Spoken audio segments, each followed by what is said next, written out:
Chicos, entonces continuamos con la parte de la citogenética y en esta parte vamos a ver lo que se trata de las mutaciones. ¿Ok? En la parte anterior o en el video anterior habíamos hablado entonces de que la mutación es un cambio de material genético de una célula, el cual puede ser heredable.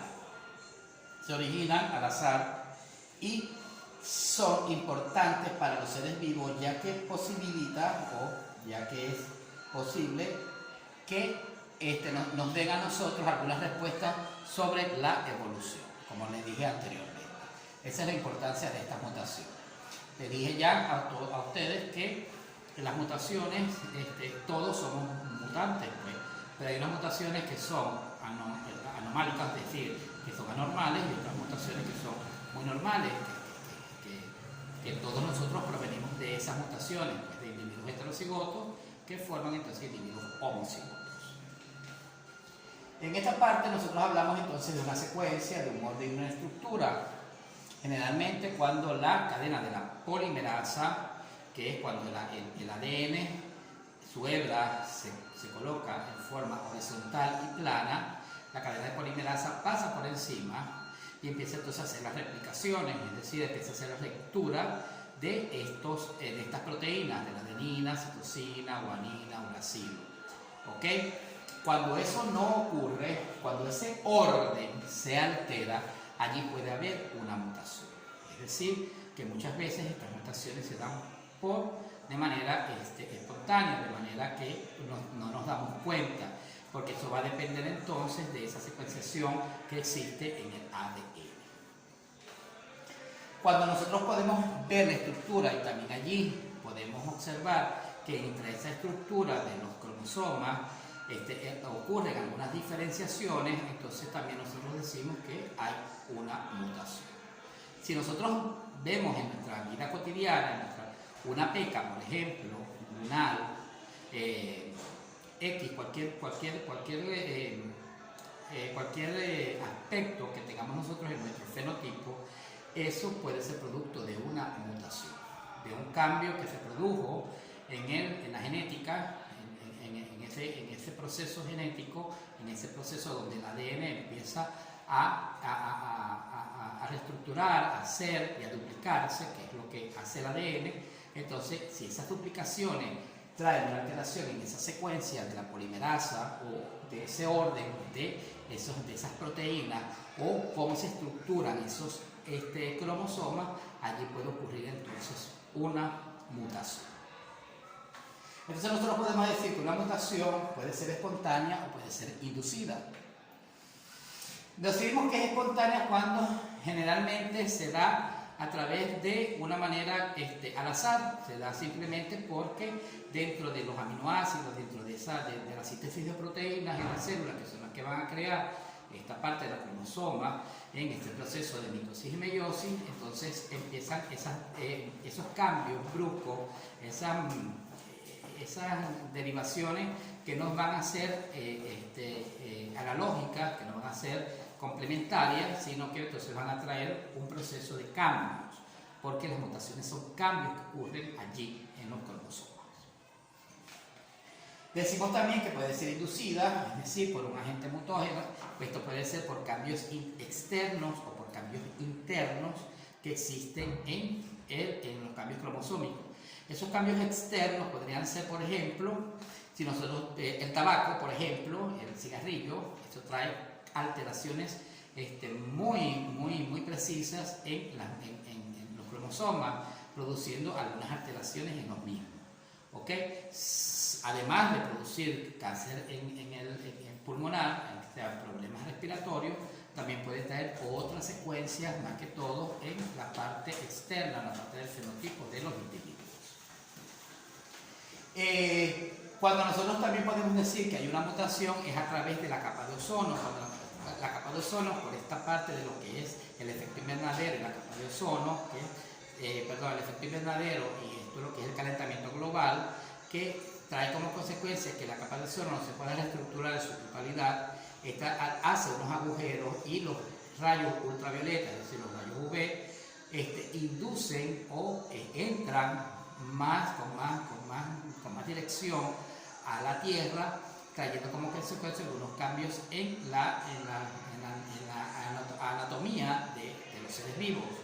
Generalmente, por ejemplo, si nosotros tomamos en cuenta Australia, si nosotros tomamos en cuenta como ejemplo ese país, allí los cánceres de piel, los melanomas, son bastante pronunciados. ¿Por qué? Porque allí hay una ruptura de la capa de ozono que ha traído como consecuencia que haya una alteración en el orden cromosómico de los individuos que viven en ese país. Entonces pueden haber también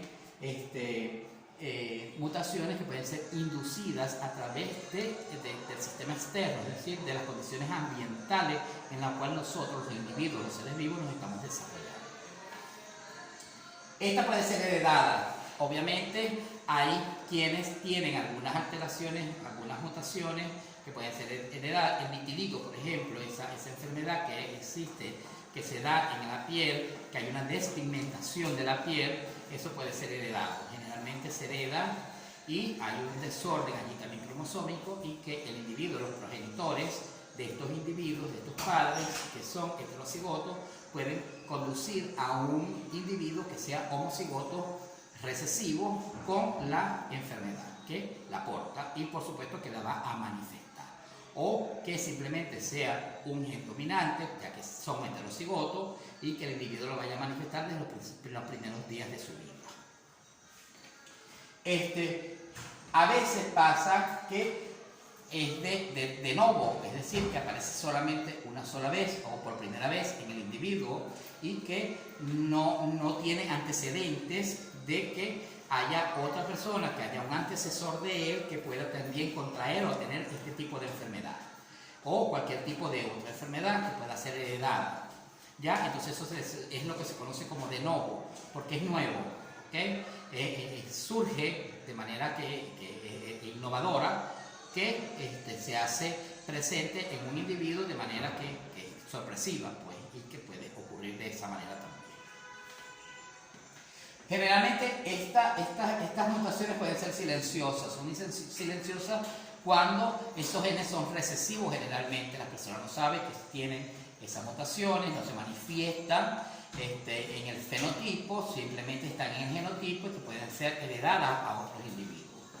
O puede ser no silenciosa cuando estas sí se hacen presentes, se manifiestan en el genotipo del individuo y hacen que estos entonces presenten algunas anomalías que pueden hacerse comunes, que pueden hacer presentes en cualquier momento de su existencia. De este modo, cuando esto ocurre, cuando es silenciosa o no silenciosa, se supone que afecta al 100% de las células. Y eso es verdad. ¿Por qué? Porque cuando es recesivo, la persona es portadora, pero no lo manifiesta, pero lo pueden manifestar sus progenitores. Cuando no es silenciosa, la persona lo manifiesta, pero también lo pueden manifestar sus progenitores.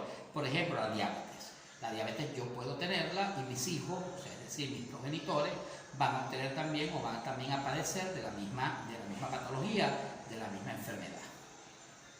Bien, dentro de esto que nosotros podemos ver aquí como las mutaciones, nosotros vemos tres tipos, una que es genética, una que es cromosómica y una que es genómica. Cuando hablamos de genética, nosotros estamos hablando de los ácidos nucleicos, que es donde el ARN lleva la información a las células y cuando se están formando, entonces cuando el ARN empieza con la síntesis de proteínas, entonces empieza a formar individuos, es decir, a través de tejidos, empieza a formar órganos, etcétera, etcétera, y también está formando la parte cromosómica, es decir, la parte de la polimerasa, de la cadena de polimerasa, que es la que nos va a dar a nosotros las instrucciones precisas para decidir o decir si allí en ese individuo no va a haber ninguna anomalía cromosómica o ninguna alteración del cromosoma. Ocurre también que puede ser cromosómica, es decir, en las bases nitrogenadas, adenina, citosina, guanina, uracilo, que son las proteínas que se encargan de percibir, que se encargan de manifestarse, de combinarse, de mantenerse en líneas paralelas para que esas alteraciones no ocurran. Si esas proteínas se alteran, si esas proteínas cambian de lugar, entonces allí va a ocurrir obviamente una mutación. Ese individuo va a salir con una afección que no sabemos cuál podría ser, ¿ok? de estas tantas mutaciones que pueden existir y que hay en el universo, porque hay en la anatomía y en la genética humana. Y podemos decir que es genómica porque tiene que ver con el juego completo de los cromosomas, es decir, cuando estas tienen que ver precisamente con las partes de los segmentos de los cromosomas, de lo que ya habíamos hablado anteriormente, de esas estructuras cromosómicas que se forman y de ver si hay alguna alteración en esos cromosomas, que es lo que nosotros vamos a ver entonces como síndrome. Esos síndromes se dan a nivel de este tipo de mutación, que es la genómica, que es lo que vamos a ver en la próxima clase y donde yo les voy a mostrar a ustedes algunos síndromes que se establecen o que están presentes dentro de nuestra genética. ¿Y qué sabemos nosotros que es un síndrome? Un síndrome no es más que un conjunto de síntomas o signos clínicos que puede presentar un individuo originado por mutaciones cromosómicas durante la mitosis, sobre todo la meiosis. Pero, como ya les decía, generalmente los síndromes no son alteraciones, no son anomalías. Por ejemplo, la anemia puede ser, es un síndrome, ¿por qué? Porque tiene, o sea, nos dice o tiene varios signos clínicos, varios elementos que nos pueden llevar a nosotros a decir que hay una anemia. Pero para nosotros comprobar que allí hay una anemia, nosotros tenemos que hacer un examen hematológico, contar el porcentaje de glóbulos rojos y ver si estos glóbulos rojos están en descenso, es decir, están escasos y pueden entonces traer un problema o pueden tener un problema, puede haber un problema de hemoglobina, de índices de hemoglobina o de porcentaje de hemoglobina que están induciendo entonces a una anemia. En la próxima clase nosotros vamos a ver con más precisión cuáles son los síndromes que más se presentan en el genoma humano y cuáles han sido los más estudiados. Hasta aquí entonces, chicos, la clase de hoy de la parte de citogenética y en la próxima clase entonces vamos a ver lo que son estos síndromes. Nos vemos entonces en la próxima clase, chicos, que estén bien, cuídense mucho. Hasta luego.